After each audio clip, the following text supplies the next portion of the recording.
The scene opens at a restaurant where a group of friends are there discussing the past weekend's events. A young lady who had been a part is struggling with some issues, had been making some bad decisions, and it led to a life-threatening consequence. She, the young lady, had grown up a Seventh-day Adventist and had given her life to Jesus at the age of 14. She was part of the youth choir and the clubs, and she seemed to enjoy and have love in serving Jesus. However, as she got older, her love for Jesus seemed to be fading, and she began to struggle with spiritual issues. At the age of 18, she became friendly with a non-believer. She experimented with drugs by the age 21, and her life became one of partying and fun, all while still maintaining her attendance at church. It was a Friday evening while walking home from a party that she was attacked and raped by her boyfriend. She had said no to his advances for sex, and he was fed up with her going this far and no further. Of course, he had been drinking, which may have had a role in what he did. He violently attacked her, beating her severely and raping her, leaving her for dead. Her faint cries were heard in the wee hours of the morning by a passerby who called the ambulance and the police. She is now struggling for her life at the hospital. Her friends are now seen at the local cafe discussing the situation and how it's affected their own lives.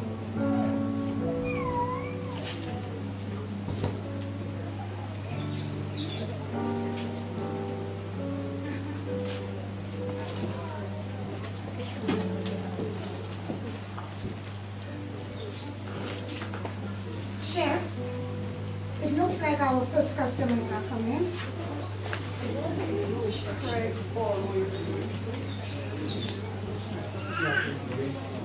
Yes, everything's ready.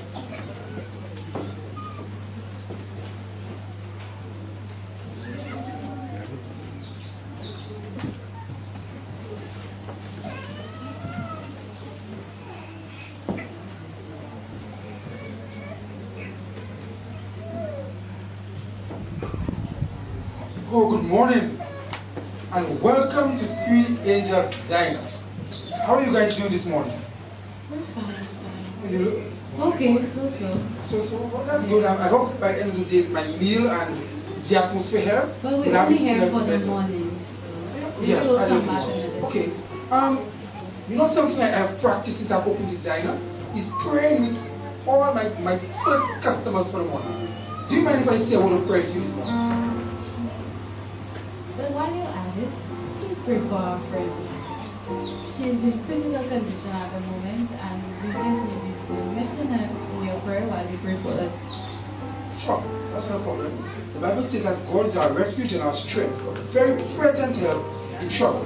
And when we're in trouble, we need to call on the name of Jesus. So let's just bow our heads right now as we pray.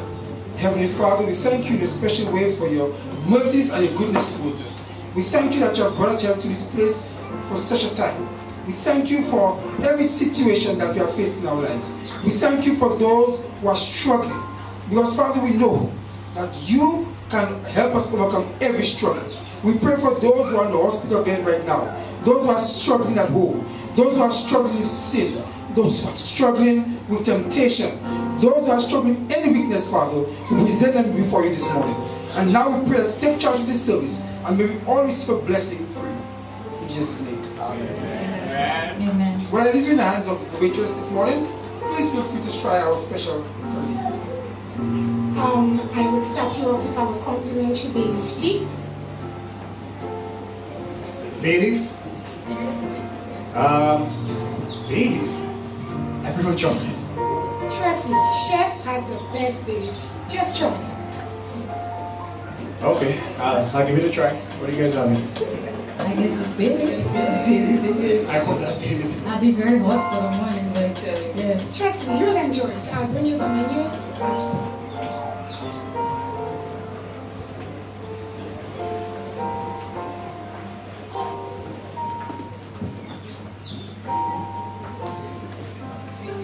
Guys, I honestly cannot believe it. I mean, how could you be so wicked? I mean, you're in a a relationship after all. That's what I don't understand. What kind of love is that? I don't get it. Guys, it wasn't a pretty scene, honestly, at the hospital. I mean, to go to the extent of raping her and beating her up so bad that she's now in a coma. Like, Yeah, that, it's we heard in the news every day, but we just didn't, we just don't imagine it's gonna happen to somebody that's supposed to. Right? guys, I believe that we should continue praying for her. Because there's healing in Jesus. Amen. I mean, for example, look at Jairus' daughter. She was dead after all. Yeah. And came through for her. And he's done it with many others. When there was no hope at all. So I believe that Christ can heal her today. I think we just should pray for healing. Yes, true. And you see, just like that woman with the issue of blood, I strongly believe that if God could have healed her, He can heal our friend today. It's true. Yes. I believe that there's healing in the name of the Lord.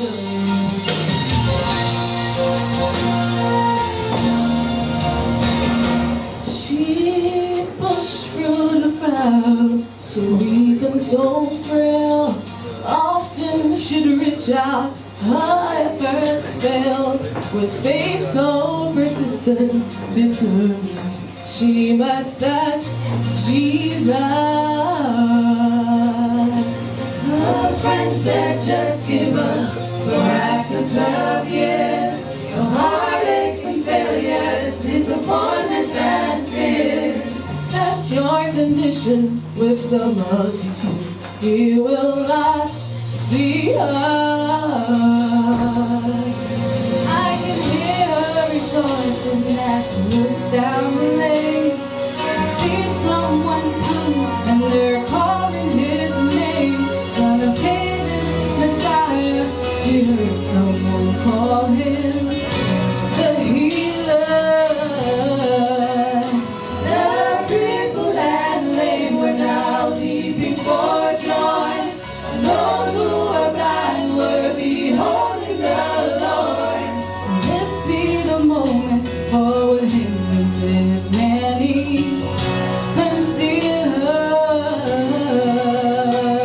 Her heart beat so fast as he came into sight. Her emotions were filled with both joy and with pride. She let him pass by, but not out of reach.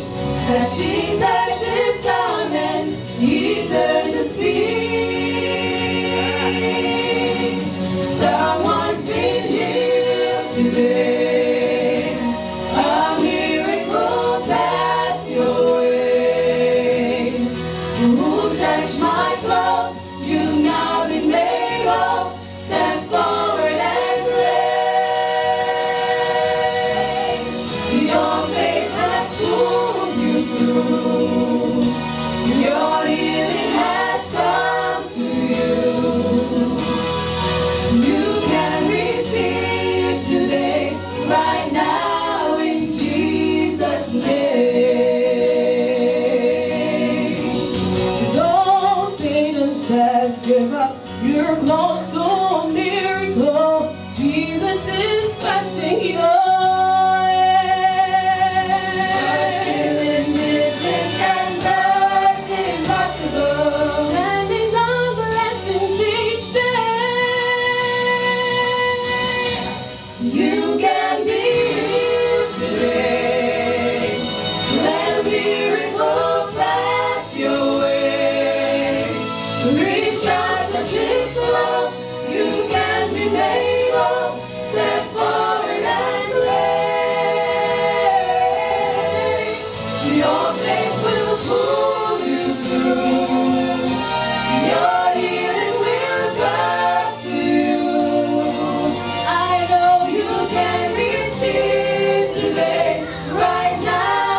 you believe that the healer will pass our friend's way today? I strongly believe. Yes, God to do anything.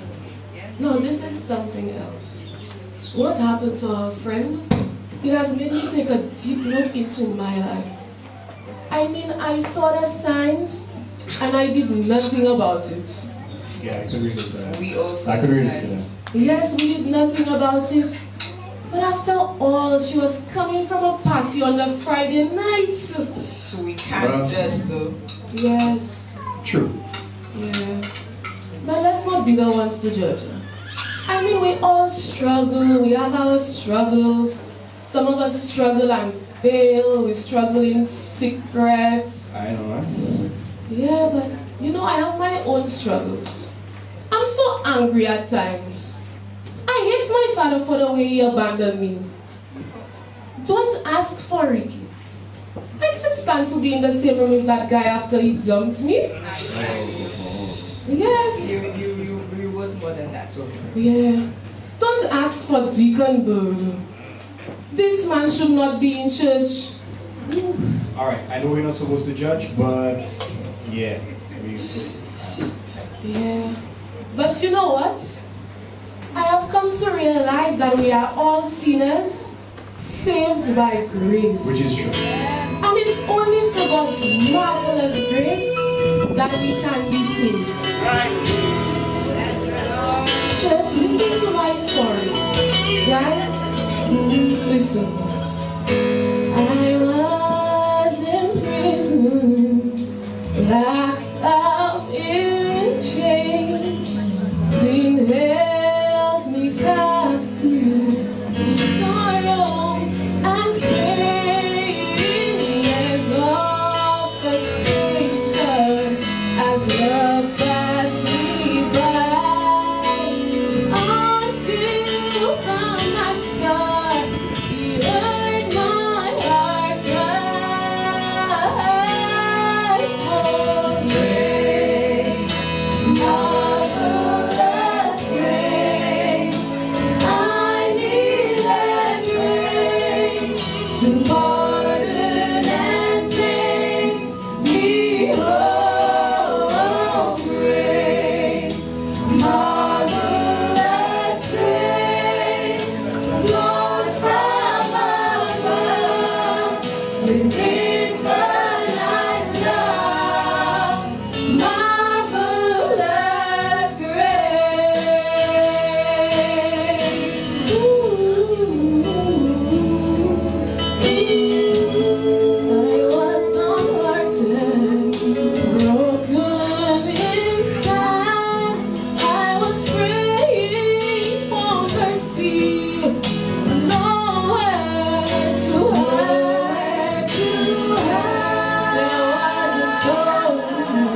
with infinite love, marvelous grace, marvelous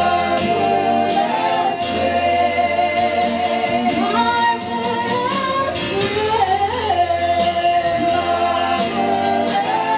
grace, marvelous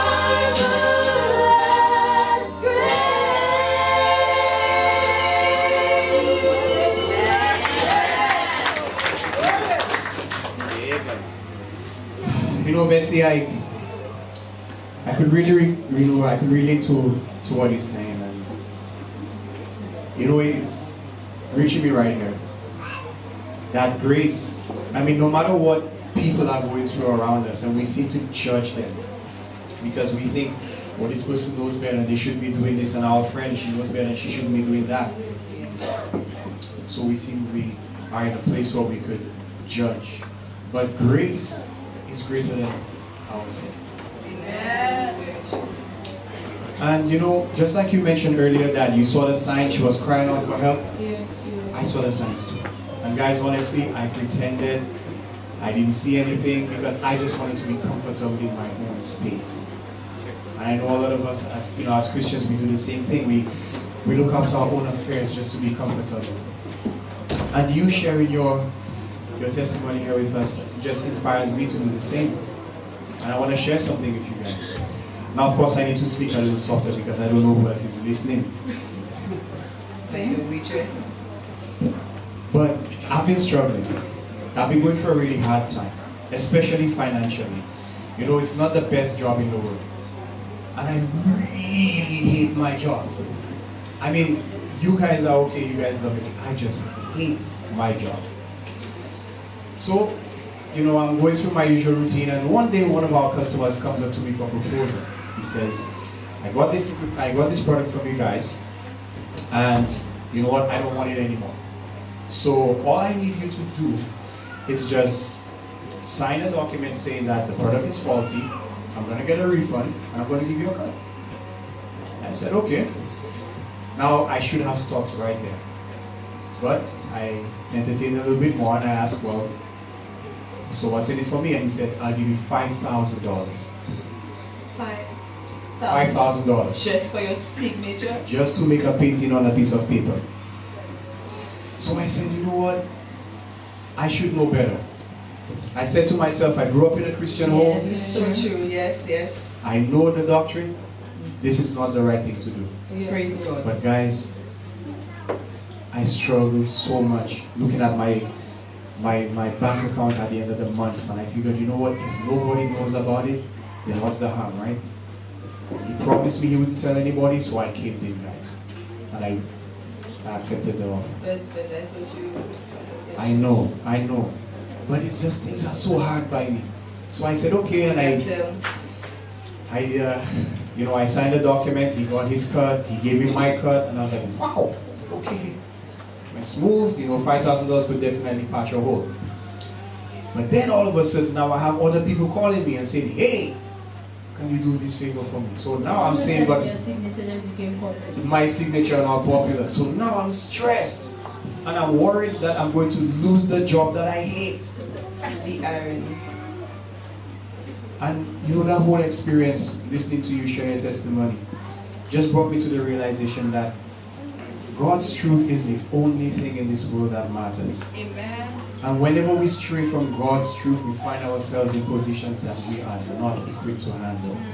Guys, God's truth is the only thing that matters in this world. And Greg, you're so right, because though it seems, well, though we live in a world where God's truth no longer stands, but at the end of the day, His truth still stands. His truth is going to be, it will still be marching on. It's true. You know? Some doubt His birth was of a virgin. Some say His miracles could be explained away. Some say that He was just a good man. And even though He died, He was doesn't really rain. Skeptics rise, speak their lies. Truth is marching on. Truth is marching on. Down the corridors of time, invincible divine, until all the cross is finally gone. Truth is marching on.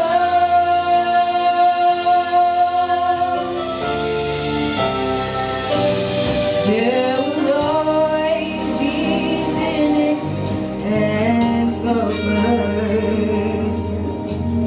Faith has always had its noisy enemies, and they may rise up, but only for a moment,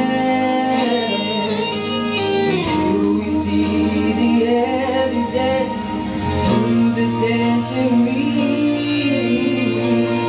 Jesus Christ, the way, the life.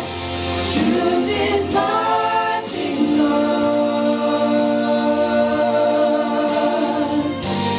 Truth is marching on.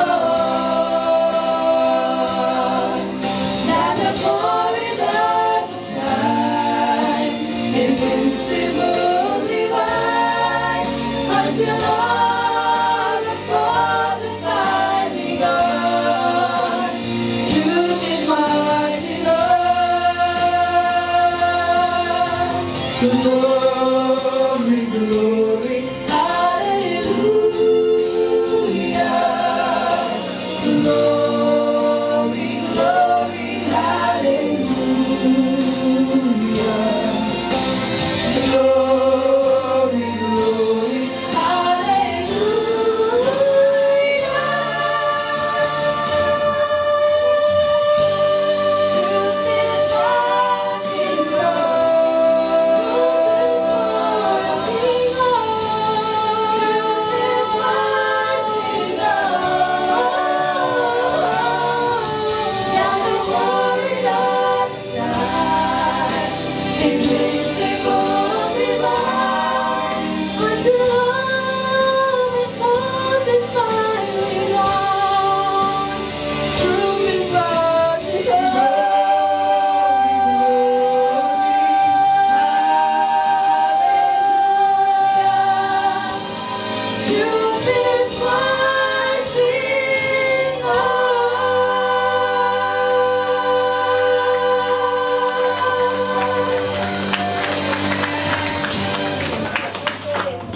Guys, indeed, His truth is marching on. Always, we must never forget that.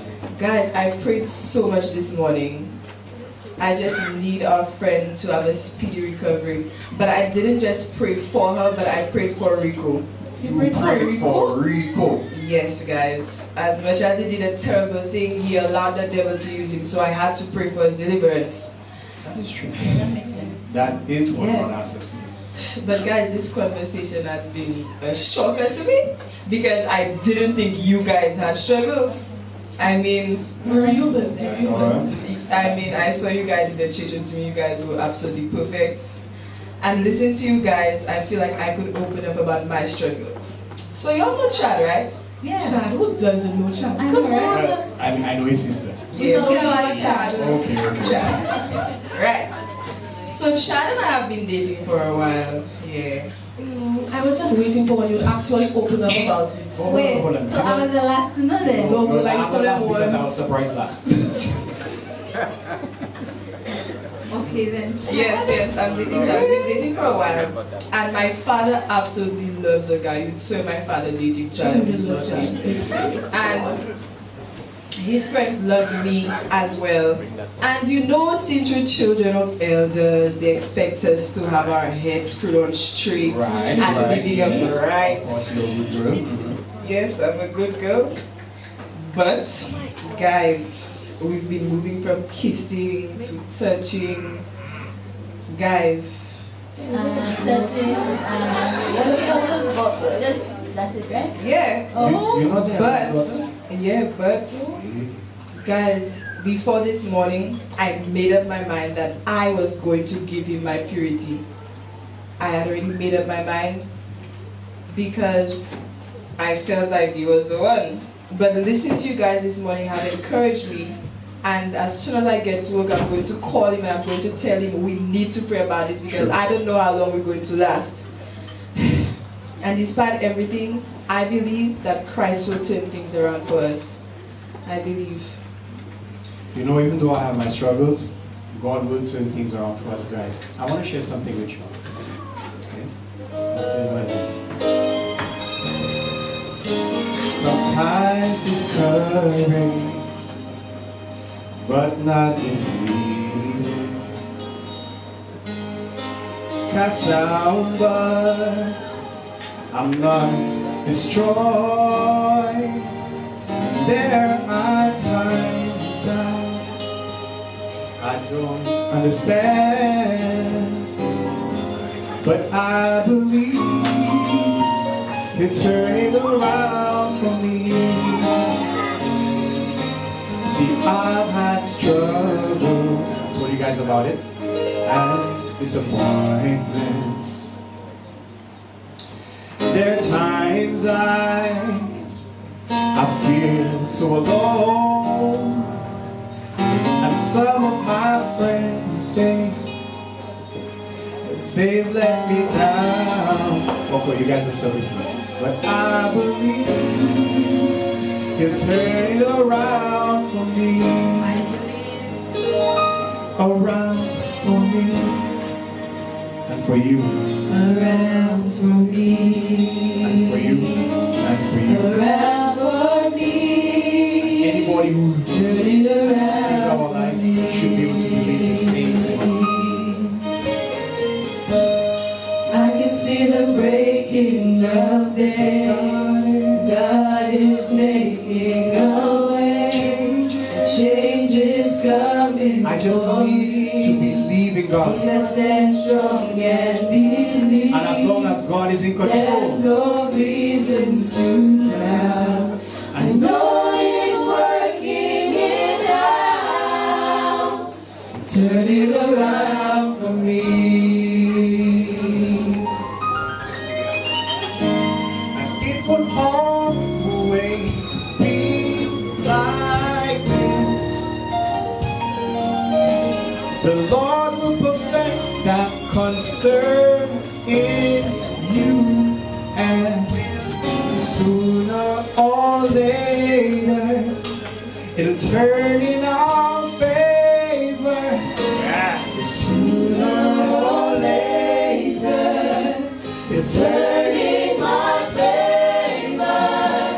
Sooner or later it'll turn in my favor.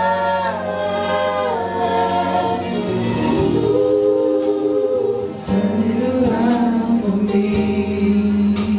And you, and you, and you. Turn it around for me. Around for me. I just need to believe in God. And around for you. Once you believe in God, and around for you, He will take care of it. Praying is the right thing to do. Pardon me for a moment. I don't mean to eavesdrop on your conversation, but I couldn't help it. I have been so inspired by what you have been discussing here this morning. Yes, you see, my life was... I wasn't too impressed. I continued going around and drinking. Another neighbor came after me and invited me to another crusade. I went. I tell you, I don't know, something was troubling me while I was attending this crusade. And I decided to give my life to God. Amen. Today, look at me. I'm working at the Three Angels Diner. It's a nice place. Yes, very nice. We Very enjoyed nice the breakfast, food. by the way. Oh, I'm happy you did. The tea was good. Happy. And you see, God has been doing great things in my life. Now, I am able to be a better mom to my children. We go to church together. We pray together. we live lives which are pleasing to God, but I'll tell you, listening to you guys, I realize that I'm not the only one who struggles. And new Seventh-day Adventist Christians are not the only one who struggles. Even seasoned Christians have their own struggles. And that inspired me to keep on keeping on, keep on holding on. And it told me that I need to give God more. You see, sometimes we think that just coming to church is enough. Just reading our Bible, running to read our quarterly on a Friday evening is enough. Because in the week we have so much to do, we have no time for God. But we need to give God more. Yeah. Look at us. Look at where God has taken us from. Look at the struggles we have. And God is still faithful to us. He has not turned his back on us. So why can't we give him more of ourselves? If we were doing more, living better, doing the things that God requires of us, you know we would not need the crusades. People would see God living for us. They would want to know what is it that's so different in our lives. They would want to know more about it. Yes. We really need to take a look at ourselves and give God a little more. Your friend's situation, we need to pray for her. We need to pray for each other because there is so much we can do if we just give God a little more. Yes. It's so right. And you know what, guys? From today, I'm going to make a decision to take my Christian life and my Christian walk serious, you know, and give him more. Like she said, and I think we all should, not only me and her, but we all should. I agree.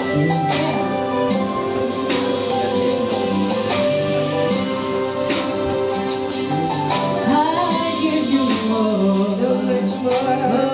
oh, Give you more. you deserve even more.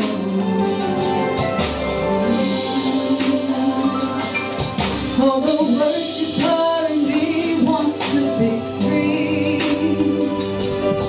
from the cares of life that seem to weigh me down.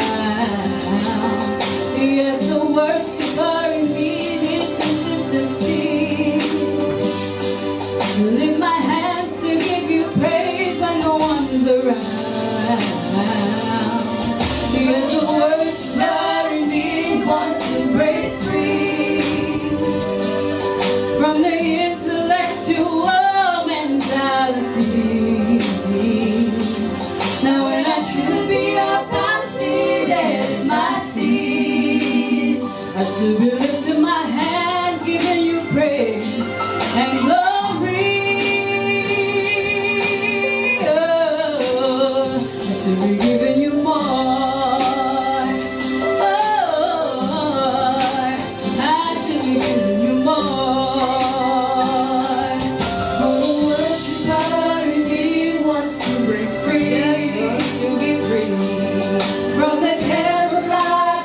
Yes, I like that seems to weigh me down. Oh, the worshiper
morning, church, what God wants from us is really a heart of surrender. You know, we go through different trials, we go through situations in our lives. Nobody may know. We have circumstances, we have our own temptations, our own struggles every day. God wants us to surrender to Him. He's not asking you to come before Him perfect. He's asking you to come before Him just as you are. Amen. You know, in this life, we'll never, ever be free from temptations, opportunities to do bad. But God wants to give you opportunities this morning to do good. He wants to say to you this morning, I can use you as an agent of good. My Holy Spirit can fall upon you this morning, and you can work for the Master. Amen. He wants to tell you this morning to give Him your all. Doesn't matter your circumstance or your situation. Just give God your all this morning. Amen. Brothers and sisters, what we depicted here this morning, you saw different young people having different struggles. In life, it's the same way. My struggle may not be your struggle. It makes no sense pointing fingers at each other and laughing at each other. We need to be our brother's keeper. My struggle may not be yours. My weakness may not be yours. We need to come to a point where we can uphold each other and help each other along our Christian journey, because we all working to go to the same place, the same heaven, and we all serving the same God. And so this morning, if you got anything, if you didn't get anything else, the message is just try to make it to the kingdom. It's a pilgrimage road. We're on the road to heaven, and you need to hold each other's hands. Let's not put each other down, but let's lift one another up in prayer. Imagine standing up after church and 4 people are gathered together talking about Shem, and we say, let's pray for Shem instead of look at Shem be here. You understand? Let's not gossip about each other, but let's pray for each other, and let's help each other up this pilgrim's journey, because we are all on our way to heaven. Yes. In church, the Bible tells us that, you know, Paul was in a ship and the crew was in trouble. And because of his presence, God provided guidance to save the crew. The Bible tells us that Jonah was in a ship and there was rough seas and they had to toss him overboard so that everybody could be saved. And of course we know that Christ was in the ship and the storm was raging, and because he was in the ship, that the storm rolled away. So what is our influence when we are in the ship? When we are at work, when we are at home, at play, when all the crew members are in the ship, do they see that because we are in the ship that there is guidance that God provides for those who surrender their lives to Him? When those are in the ship with you, do they see that God is willing to go as far as sending a storm on a big fish to send somebody to bring a message of hope to a nation that was lost to sin? When these people are in the ship with you, do they see that because God is there, that the storms will roll away as long as you surrender your life to Him? God does not want, you know, right now we have a world where everybody is hoping that things are going to get better. Folks, God does not want us to hope that this earth becomes perfect. In that case, He would not have gone to heaven. He wants us to hold on to the hope that better is what's coming. And even though things around us are not going to be going good,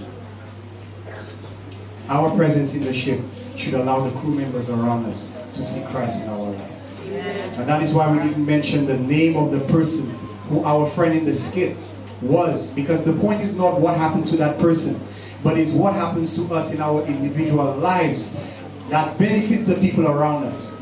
Are we fortified enough to pray for somebody that is in a situation that God will listen to our prayers and bring salvation to that person? And it is the message that we are admonishing to everybody this morning. Amen.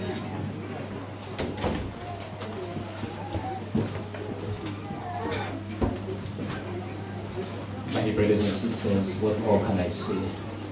Somebody in the audience was touched by the message this morning. And if it is your desire and you really want to tell the Lord that you want to come to Him just as you are, I'd like you to just please stand. And as we sing the song, Broken and Mended, somebody needs to come to the altar. Somebody was moved, and somebody is saying, Lord, I want to go all the way with you. Lord, I am broken, I am wounded. I really want to serve you. This is your moment. So church, let us all stand as we pray together. We'll ask Brother Martin and Brother Philip to do these prayers first. Okay, then we'll have the prayer done by Brother Philip. And somebody out there is moved, so moved, that you want to come to the altar and surrender all to Jesus as we sing Just As I Am.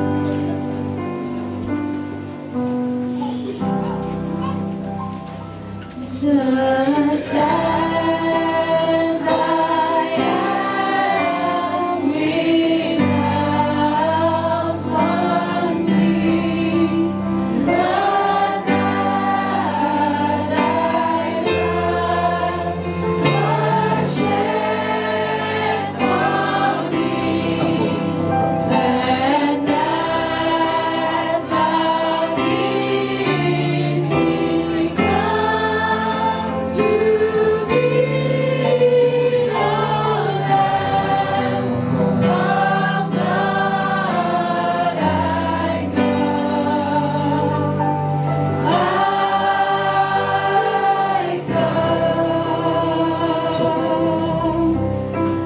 Just as I am, and waiting not to read my soul upon the cross, to leave whose blood can cleanse these souls, O Lamb of God,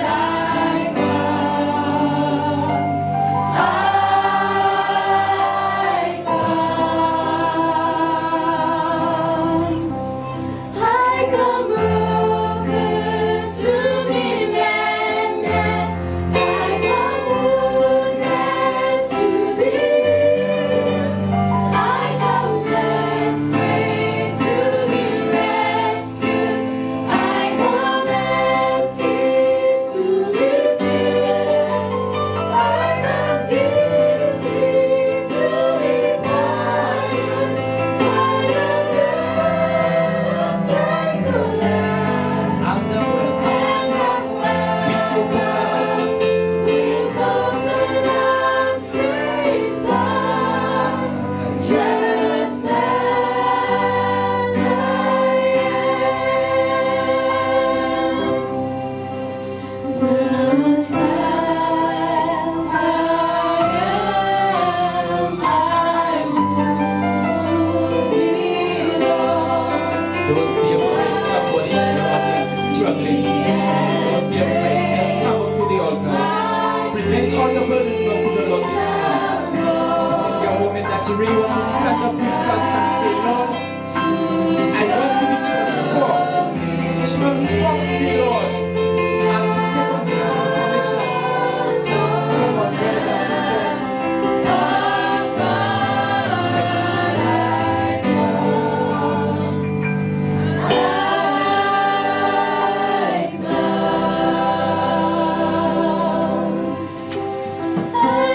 Yes, you are broken this morning.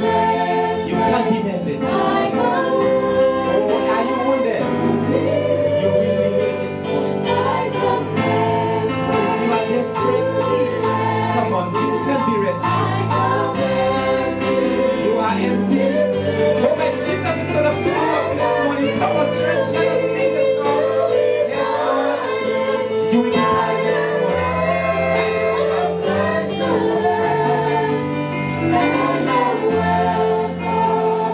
With open arms, praise God, just as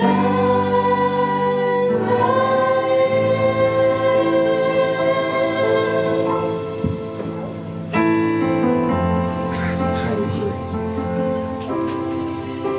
Our gracious God, Father, which art in heaven, we give thanks unto you. We glorify and praise you because you are an awesome God, a merciful and loving God, a wonderful God, a God who's in touch with the feelings of our infirmities. God who understands every need and hear every cry. So we are thankful that we have this wonderful opportunity to present our petitions unto you.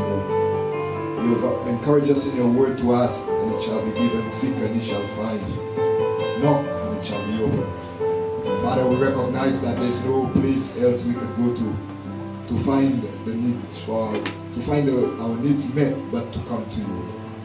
So this moment, at this very present moment, Lord, we present our petitions unto you. Someone has come to the altar because they are broken. Someone has come to the altar because they need wounded from those broken pieces. Lord, we have come because we are torn apart, we are sundered, we've recognized that we have fallen short of your promises towards us. We have fallen short of the standards that you have set for us. Lord, we come because we need a renewing, a revival in our lives. So we pray and ask that you please wash us. Cleanse us, O Father. Create in us a clean heart, and let the power of the Holy Spirit, through the Holy Spirit, that Jesus will take the central part of our lives. And we may walk like Jesus, talk like Jesus. We may live as Jesus lived, and that Jesus will be uplifted high, so men and women will see Jesus Christ living in us. Help us, O Lord, to be agencies of changes, to bring about changes in a world that is dying, a world that is sick. Help us, Lord, that we may be able to help one another along the way, to strengthen one another as we journey this pathway that you have set for us. Lord, I pray that you mold us and fashion us in your image. Remake us. I pray, Lord, that you bless this church. It is your church. Consecrate us through your word. Help us to be more committed to studying your word. And by this, share that word with others, that they too can get to know Jesus Christ, who is life eternal. I pray, Lord, that you bless your people in Labi, in Sarrot, in Mark, in Bexor, all around this community, O Lord. Help us not to think that you have called us just for in here, but to make a change, to bring difference, to bring light into this community. And by this, save many. I want to present a special blessing upon the group chosen as they have presented this message to us. I ask, O Father, that you continue to use them as the minister. You have called each and every one of us a minister, O Father. May we use our God-given talent, our abilities, to minister and to be of service to mankind. Continue to guide and lead us. Continue to bless us, keep us faithful. Lord, in your word you said, whatsoever things that we have asked, if we only believe, you will grant it unto us. And this morning we come believing by faith. And more than that also, we come claiming the promises. Because it says if we believe and we do not claim it, if we just ask and we do not claim it, it makes no sense. So we claim today that we are healed. We claim today that we are mended, we are restored. We claim today that the power of the Holy Spirit, we claim the power that we can tell it to the dying world. We can claim salvation. We claim that we are saved. We claim the kingdom. Father, we pray that you continue to bless and keep us. And we give you thanks. We give you praise. We give you glory. We give you the honor. For we recognize that it is done through Jesus Christ, our Lord and Savior. Amen.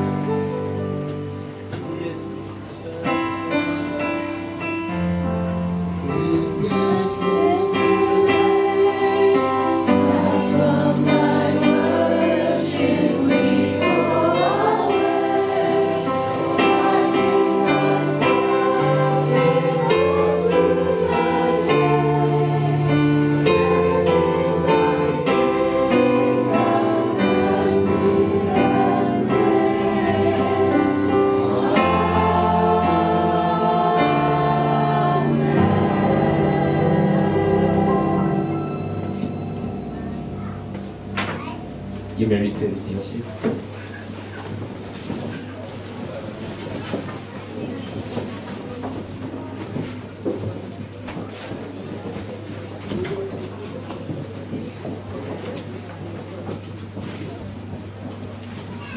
Yes, my dear sister, how are you doing?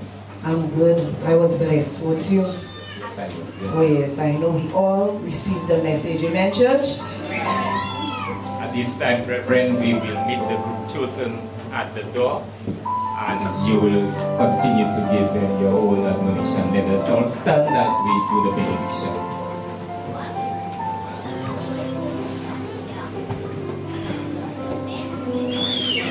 You are able to stand. Shall we all stand? And so may the grace of our Lord and Savior Jesus Christ and the sweet fellowship of the Holy Spirit rest and abide with us both now and forevermore. Let God's people say, Amen. Let's be seated as chosen make the way.